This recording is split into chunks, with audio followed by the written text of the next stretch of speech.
Hello, my dear students. Today I will give you the important tricks for discontinuity line inside the art.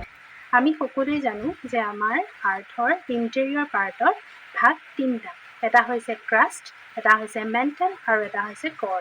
এইকেইটা মই ধুনীয়াকৈ ছবিকে দেখাই দিছোঁ। ক্ৰাষ্ট, মেণ্টেল এণ্ড কৰ এইকেইটা হৈছে layer of the interior of art. এতিয়া ক্ৰাষ্ট, মেণ্টেল আৰু কৰ এইকেইটাক আকৌ কি কৰিছে দুটা ভাগত ভাগ কৰিছে। যেনে ক্ৰাষ্টক কণ্টিনেণ্টেল ক্ৰাষ্ট আৰু অ'চেনিক ক্ৰাষ্ট, মেণ্টেলক আপাৰ মেণ্টেল আৰু লৱাৰ মেণ্টেল, আৰু কৰক কি কৰিছে আউটাৰ কৰ আৰু ইনাৰ কৰ হিচাপে ভাগ কৰিছে। এই যিহেতু continental crust, oceanic crust, upper mental বা লৱাৰ মেণ্টেল, ইহঁত সকলোৱে কি প্ৰত্যেকটোৱে প্ৰত্যেকৰ পৰা ছেপাৰেট হয়। ইটোৱে সিটোৰ মাজত বেলেগ বেলেগ সিহঁতৰ ষ্ট্ৰাকচাৰ বেলেগ, সিহঁতত থকা কেমিকেল বেলেগ, গতিকে সকলো ছেপাৰেশ্যনৰ কাৰণে সিহঁতক কি কৰিছে ডিছকণ্টিনিউটি লাইনেৰে সিহঁতক ডিভাইড কৰিছে। কণ্টিনেণ্টেল ক্ৰাষ্ট আৰু অ'চেনিক ক্ৰাষ্টৰ মাজত যিডাল ডিছকণ্টিনিউটি লাইন আছে তাক কোৱা হৈছে কনড্ৰেট ডিছকণ্টিনিউটি।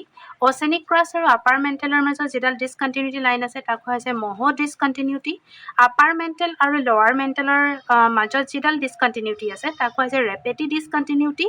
লৱাৰ মেণ্টেল আৰু আউটাৰ কৰৰ মাজত থকা ডিছকণ্টিনিউটি লাইনডালক কোৱা হৈছে গুটেনবাৰ্গ ডিছকণ্টিনিউটি। আৰু আউটাৰ কৰ আৰু ইনাৰ কৰৰ মাজত থকা ডিছকণ্টিনিউটি লাইনডালক কোৱা হৈছে লেহমেন ডিছকণ্টিনিউটি।